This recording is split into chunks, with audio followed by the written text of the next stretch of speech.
Extremadura es una de las comunidades autónomas más importantes en cuanto a superficie de arroz. El arroz es un cultivo fundamental. De hecho, hay agricultores que prácticamente son grandes expertos en el arroz y tenemos que preservar este cultivo como sea. Entonces, en los últimos años, algo que está poniendo en amenaza este cultivo es las sequías. Llevamos ya un par de años, pues el año pasado no se pudo cultivar absolutamente nada de arroz y este año pues hay unas restricciones muy severas. Entonces eso hace peligrar pues esa infraestructura o ese potencial que tiene Extremadura de producción de arroz. Entonces desde la Consejería de Agricultura nos pidieron que intentáramos buscar una alternativa al riego tradicional por inundación, que es un gran consumidor de agua, para ver si había otras opciones para poder sacar adelante este cultivo de una forma rentable sin un consumo tan elevado de agua.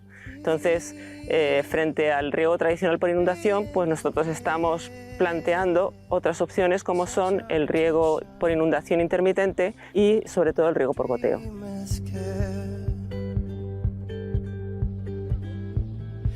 Al plantearnos una forma diferente de regar el arroz, cumpliendo el objetivo de ser más ahorrador, pues pensamos en el riego por goteo. Lo primero es saber si realmente el cultivo se adapta al riego por goteo. Quiere decir que un cultivo que está normalmente en condiciones de inundación, que son condiciones anaeróbicas, si puede pasar a cultivarse de forma aeróbica, que es lo que supone la utilización de un riego por goteo, ¿no? Y luego hay otras cuestiones que hay que tener en cuenta. El riego por goteo es un riego más caro en cuanto a la infraestructura que necesita y más exigente en cuanto a infraestructuras. Entonces, todos estos factores hay que tenerlos en cuenta. Entonces, nuestro objetivo es saber si el cultivo es viable, saber cómo tenemos que adaptar otras técnicas de cultivo para poder llevarlo a cabo y sacar números. Saber si con la producción que podemos obtener, con la calidad que podemos obtener, es capaz de absorber el sobrecoste que supondría en relación con un cultivo por inundación. Entre algunas ventajas que puede tener el goteo y que estamos trabajando en ellas es, por una parte, el arroz es un cultivo emisor de gases de efecto invernadero. El principal gas de efecto invernadero que emite el arroz es el metano. Entonces, al cultivarlo en condiciones aeróbicas, estas emisiones prácticamente se reducen o se anulan. Otra cuestión que teníamos ahí es el tema de la fertilización nitrogenada. En el caso de que no tengamos un suelo que esté muy sellado en una inundación, se produce un lavado continuo del nitrógeno.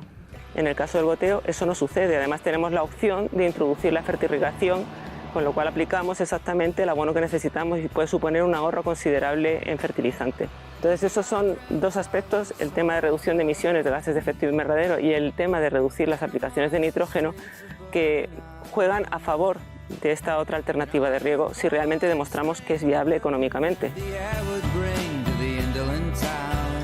El riego por inundación tradicional era un riego que se hacía inundado desde el principio y prácticamente se mantenía una lámina de agua, salvo en periodos muy concretos, se mantiene una lámina de agua más o menos constante.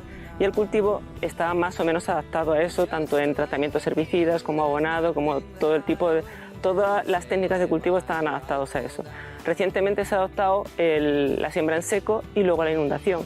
Eso ha supuesto un ahorro considerable de agua, pero seguimos necesitando, no ya desde el principio, pero seguimos necesitando una lámina de agua más o menos permanente a partir de un determinado momento.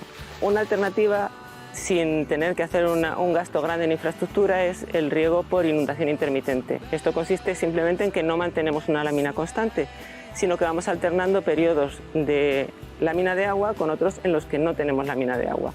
Periodos muy cortos, a lo mejor mantenemos, en nuestro caso hemos estado probando con mantener 2 días sin lámina de agua presente y luego volver a rellenar. Entonces esto sería un intermedio entre un riego aeróbico total y un riego anaeróbico, que puede dar buenos resultados. En algunas pruebas previas que hemos hecho pues funcionaba muy bien, con unas producciones pues prácticamente equivalentes a un riego por inundación completo.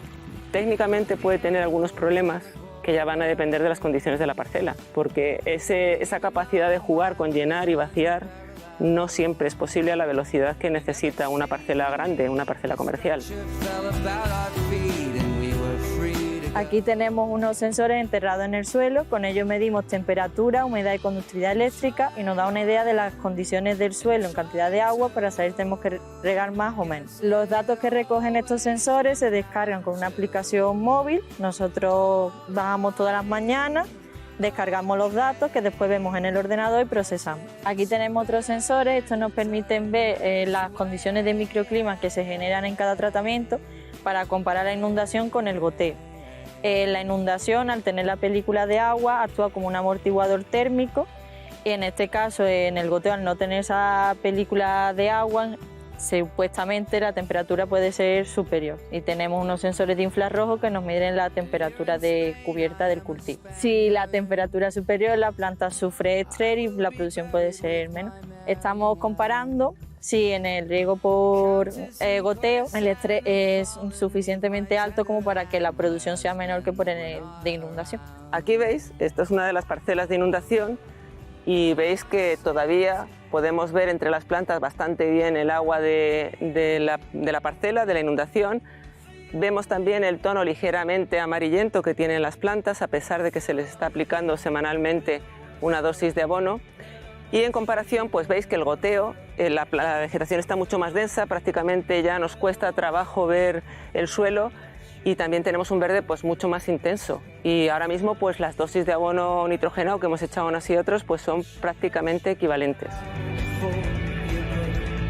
Esto es un ensayo que tiene vocación de ser un ensayo de demostración, luego nos gustaría, y yo creo que es uno de los objetivos, que vengan a verlo, sobre todo porque si vienen arroceros, gente con experiencia, y ve el aspecto que tienen, aparte de convencerse de que esto es viable, también nos dan pistas de cosas que a lo mejor no hemos caído y que luego a nivel práctico pues tienen una importancia que nosotros no se le hemos dado de momento.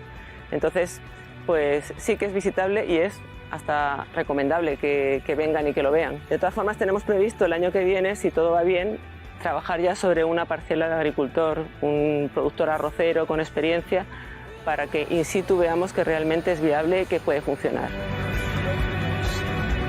El impacto final que puede tener los resultados de este proyecto pues es difícil de prever, pero depende mucho de cómo acepte el sector este cambio en tecnología.